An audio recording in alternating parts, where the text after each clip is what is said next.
Salut, j'espère que vous allez bien. Aujourd'hui je vous retrouve dans une vidéo où je vais vous parler de mes 5 plus gros livres de ma bibliothèque. Déjà d'avance je m'excuse si, suivant comment je bouge, vous voyez il y a du soleil ou si parfois ça disparaît. J'ai essayé de traficoter un truc avec mon rideau mais le soleil est vraiment en train de taper, vraiment l'heure où le soleil est en train de taper dans la pièce, donc je ne peux pas faire autrement si je veux avoir une bonne luminosité parce qu'après il va partir et il n'y aura plus du tout de soleil. Je suis arrivée devant mes bibliothèques, j'ai pris les 5 plus gros livres et je me suis posée là devant la caméra. C'est parti, on va commencer tout de suite et je pense que là vraiment on m'aurait dit tu dois lire ces 5 livres là, les mettre dans une pile à lire. Par exemple une pile à lire d'été ou autre, je me serais dit mais jamais je pourrais lire ça. Et en fait il y en a que j'ai lu en 4-5 jours peut-être. On va tout de suite commencer avec le premier livre que je vous ai déjà parlé il n'y a pas longtemps puisque je vous l'ai présenté dans les 8 livres à lire en 2022. Donc c'est un livre que je n'ai pas lu. Il s'agit d'intégrale, donc c'est Légendes du monde émergé. C'est écrit par Licia Troisier et c'est publié chez PKJ. Et c'est un livre en comptant l'épilogue qui fait 1030 pages. Donc on est quand même sur un bon livre. Après c'est une intégrale, donc il y a 3 tomes dedans. Pour vous faire un petit résumé, en fait je vous en ai pas fait dans l'autre vidéo où je vous parlais de ce livre là, mais je me suis dit bah écoute, pourquoi pas, parce que si tu démarres sans faire aucun résumé, on va pas s'en sortir. En plus là c'est quand même des super bonnes lectures sinon, donc je veux quand même vous en parler. Dans cette histoire, nous allons suivre une jeune fille qui se réveille dans un pays qu'elle ne connaît pas, un pays complètement inconnu, et elle ne se souvient même pas de son nom. C'est donc Amal qui est un jeune apprenti chevalier du dragon qui va l'accompagner dans son long voyage à la recherche de son passé et qui va lui donner un nom, celui de Adara, et il lui faudra découvrir au plus vite sa véritable identité pour échapper au chaos, car son destin sera lié à jamais aux forces occultes qui tenteront à nouveau d'entraîner le monde émergé dans l'obscurité, et dans cette guerre, la mort ne viendra pas des épées, mais de la terrible peste noire. Donc voilà pour ce qui est du résumé, je vous avoue j'ai un peu eu la moitié, vous avez dû le sentir aussi dans la façon que je parlais, que je le lisais à moitié, et c'est vraiment un résumé que j'ai très peu lu, et c'est un livre que je n'ai pas encore lu, donc c'est assez compliqué. Mais en tout cas voilà pour ce qui est de ce livre, c'est un livre que j'ai eu il y a plus d'1 an et demi qui me tente toujours autant. Mais vu que c'est un gros pavé, je n'arrive pas à me lancer, pourtant il y a des gros pavés qui sont restés même pas 1 mois dans ma pile à lire. Pour ce qui est du deuxième livre, le plus gros de ma bibliothèque, j'ai décidé de vous parler d'un livre de fantasy. Un livre qui est magnifique, que vous avez déjà vu passer sur ma chaîne si vous me suivez depuis un petit moment, sur Instagram, ou même vous avez dû le voir passer sur d'autres chaînes parce que c'est un livre qu'on entendait énormément passer. Et il a été fait en poche, etc. Enfin, je vais vous le montrer. C'est le premier livre de cette taille-là que j'ai lu. Je sais pas si c'est très clair, mais c'est vraiment le premier gros livre que j'ai vraiment lu. Il s'agit tout simplement du livre Le Prieuré de l'Oranger. C'est écrit par Samantha Shannon et c'est publié chez De Saxus. Alors, au départ j'étais assez déçue que le titre s'efface avec le frottement quand je lisais, etc. Et puis après je me dis en fait c'est encore plus joli quand ça s'efface parce que ça donne un peu un côté vraiment unique au livre, enfin je sais pas, comme s'il n'était pas tout neuf, tout beau, tout nickel, mais un petit peu usé, un petit peu abîmé, même si là c'est pas vraiment abîmé. Mais en tout cas je le trouve vraiment beau, le dragon aussi, enfin rien que pour la couverture, c'est trop beau. Je vais pas vous faire vraiment de résumé pour celui-ci parce que je trouve qu'il en dit trop. Pour moi il faut vraiment se lancer dans ce pavé sans rien savoir. Et c'était vraiment mon premier gros livre de fantasy, j'ai envie de vous dire. Pour ce qui est du résumé, je veux juste vous dire... Un monde divisé, un royaume sans héritière, un ancien ennemi s'éveille. Bien entendu, on va y avoir des dragons, on y parle de royaume tout simplement parce que ce sont des reines qui gouvernent. Et que vous dire de plus à part que ce livre a été un de mes plus gros coups de cœur de l'année 2020. Voilà, je vais pas vous en dire plus de toute façon, mais c'était vraiment un livre qui était génial. L'univers de fantasy était d'une richesse, on y suivait je crois 3 ou 4 points de vue, 4 je crois.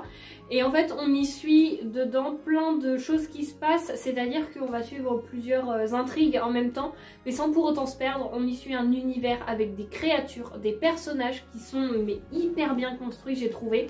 Ensuite on va suivre voilà toute une quête, quelque chose qui se prépare où en fait tous les personnages ne se connaissent pas mais ont forcément quelque chose en lien. Il y a des rapprochements entre les personnages et des relations qui sont vraiment très agréables à suivre, pas des choses on va dire comme des romances toutes simples, mais vraiment, enfin je vous dis c'est pas vraiment un spoil, mais il y a 1 ou 2 romances, je sais plus combien il y en a, mais il y en a entre plusieurs personnages dans ce livre, enfin entre plusieurs, par 2 quand même.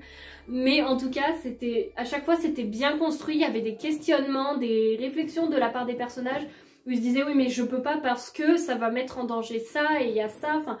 J'ai trouvé que tout était très bien pensé, à chaque fois les personnages avaient une réflexion où ils allaient jusqu'au bout, où c'était pas je veux aborder ce thème là du coup je vais un petit peu le survoler et puis voilà on va dire que je l'ai abordé. Non, c'était vraiment super bien créé et moi ça l'a totalement fait avec ce livre. Donc en tout cas si vous ne l'avez pas encore lu, je ne peux que vous le recommander si vous cherchez de la fantaisie, un one shot qui est un gros pavé où vous y passez un petit moment dedans, mais en même temps où vous avez très envie d'y être et pas envie d'en sortir. Maintenant, pour ce qui est du troisième livre dont je veux vous parler, ce n'est pas un livre que j'ai lu et si je le lis, ce sera certainement pas dans cette édition parce que je sens que mes yeux ne vont pas en sortir vivants, sinon vu la taille de l'écriture, la taille de la police du livre. Je vous ai pas dit le prieuré de l'Oranger d'ailleurs, combien de pages il faisait, j'ai pensé à ça. Il fait 958 pages. Je vous disais, pour ce qui est du troisième livre, celui-ci fait, là on dépasse largement les 1278 si je vais jusqu'à la fin du livre. Je vous montre comme ça, vous pouvez voir que c'est une très vieille édition. Et il s'agit du livre Le Seigneur des Anneaux, c'est écrit par Tolkien. Et donc là, c'est publié aux éditions Christian Bourgeois. Et c'est une édition qui est assez ancienne puisqu'il y a le prix en euros, 24,39 € et il y a le prix en francs à côté. C'est un livre que je n'ai pas acheté moi-même, mais que j'ai retrouvé dans une armoire chez moi et je me suis dit, mais en fait, ce livre est trop beau. Alors je sais pas ce qui m'a pris, pendant un moment, je me suis dit, vas-y, je vais le lire dans cette édition et tout. Non, mes yeux, ça va pas le faire du tout. Enfin, sinon, je vais être concentrée comme ça et au bout d'un moment, non, je vais avoir trop mal aux yeux pendant 1300 pages là, c'est pas du tout possible. Je vais pas vous faire un résumé du Seigneur des Anneaux, puisqu'en plus, je crois qu'il y a le Hobbit qui vient avant. Pour le moment, je suis pas décidée à le lire puisque j'ai envie de lire d'autres livres, d'autres sagas. Mais je me dis, si un jour je le lis, ce sera pas dans cette édition-là, dans une plus récente où chaque tome est séparé. Ce sera pas une intégrale en tout cas. Maintenant, pour ce qui est du quatrième et avant-dernier livre, je vais vous le montrer. J'étais obligée de le placer, vraiment. J'étais obligée de vous le montrer. Autant le livre est magnifique, l'histoire magnifique, l'autrice, c'est mon autrice préférée. Donc normalement, si vous me connaissez un petit peu, vous savez déjà de qui je vais parler. Et l'édition de ce livre est en hardback et c'est trop beau. Il s'agit du livre Les Ailes d'Émeraude, c'est écrit par Alexiane Delis et c'est publié aux éditions J'ai lu. Et donc là on est sur un intégral, une intégrale, je sais pas si on dit un intégral ou une intégrale, enfin bon bref. Mais on est sur l'intégrale de la trilogie puisqu'il y a 3 tomes. Et ce livre fait 1311 pages exactement. Je l'ai lu celui-ci en 5 jours. Et pour vous dire vraiment, même moi je me dis mais comment j'ai fait parce que je l'ai lu en 5 jours. Mais entre chaque tome, j'ai lu un autre roman. C'est-à-dire que j'ai lu le tome 1, un autre roman, le tome 2, un autre roman et le tome 3. Tout ça en 5 jours. Je sais pas comment j'ai fait, mais je l'ai fait. En tout cas, voilà, j'ai adoré. Je vous montre un petit peu les premières couvertures. Voilà, par exemple, là, le tome 2. Oula, je vais pas trop aller dans le soleil. Cette histoire, nous allons suivre Cassiopée, qui est une jeune fille de 18 ans, qui vient juste d'avoir 18 ans, et qui décide de quitter l'orphelinat, où elle vit depuis qu'elle a perdu sa famille dans un accident. Dès le premier soir qu'elle sort de l'orphelinat, rien ne se passe pas comme prévu, puisqu'elle est livrée à elle-même, et elle va se faire tirer d'affaire par une mystérieuse personne, je ne vous dis pas qui. Et évidemment, c'est une rencontre qui est loin d'être du hasard. Il est écrit, grâce à lui, Cassiopée va découvrir sa véritable nature dans ce qu'elle a de meilleur, mais aussi de pire, et peut-être enfin percer les mystères de son passé. Ce livre est juste trop bien. De toute façon, c'est Alexiane Delis. Je sais pas si un jour je vous dirais que j'aime pas un livre d'Alexiane Delis, parce que je les ai tous adorés, ça a tous été des coups de cœur pour moi. Et j'adore la plume de l'autrice, les histoires qu'elle invente, comment elle m'a fait voyager. Je revois là actuellement des images dans ma tête et je me souviens, je l'ai lu aux vacances d'hiver de l'année de 2020 à 2021. Et j'avais adoré, j'étais avec mon petit thé, mon plaid au-dessus de moi, en face de la cheminée, avec les films de Noël en fond sonore, enfin vraiment le cliché vous allez me dire. Mais j'avais adoré, je me souviens de plein de détails, de plein d'actions qui se sont passées. Et enfin c'est juste, pour moi c'était génial. Vraiment j'ai adoré ce livre. Je peux que vous le recommander évidemment, mais il fait partie de mes plus beaux livres de ma bibliothèque, je trouve. Enfin franchement, regardez comment il est trop beau. Ça rend trop bien en plus le dos du livre comme ça dans la bibliothèque. C'est magnifique. Maintenant pour ce qui est du dernier livre, je pense que c'est sûrement le livre le plus gros et celui qui m'a fait le plus peur quand je l'ai commencé. Ce livre-là, sans compter les remerciements, donc en allant jusqu'à la fin de l'épilogue, il fait 952 pages, donc c'est quand même pas mal. Il est publié chez De Saxus, beaucoup l'ont lu ou l'ont dans leur pile à lire. Je pense que vous l'avez déjà vu passer si vous suivez un petit peu toutes les sorties depuis cet été du moins, parce qu'il est sorti je crois début d'été ou enfin début printemps à peu près. Il s'agit de Crescent City, c'est écrit par Sarah J. Maas et c'est publié aux éditions De Saxus, mais les éditions De Saxus vont toujours faire des couvertures magnifiques. Pour le coup, tous ceux que j'ai lus, j'ai adoré dans leur maison d'édition, donc je me penche de plus en plus du moins sur leur parution.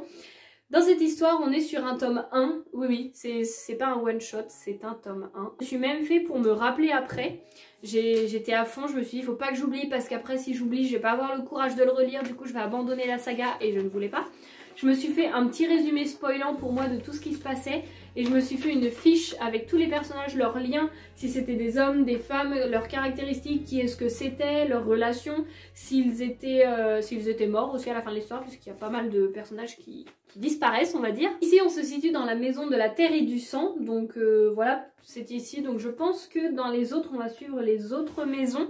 Je pense dans les autres tomes. Sur cette page-là, on a les 4 maisons de Midgard et c'est écrit maison de la terre et du sang, maison du ciel et du souffle, maison des maintes eaux et maison de la flamme et de l'ombre. Je ne veux pas vous faire un résumé parce que moi je me suis lancée sans rien savoir de ce livre, à part les 3 phrases qui sont écrites, je crois là et sur mon derrière aussi. C'est écrit « Lié par le sang, tenté par le désir, déchaîné par le destin ». Et j'ai trouvé que ce livre de fantaisie était magnifique. Ici, je crois que je l'ai lu en, je sais pas, peut-être une semaine ou un truc comme ça. Non, ou alors, non, c'est lui que j'ai lu en 5 jours.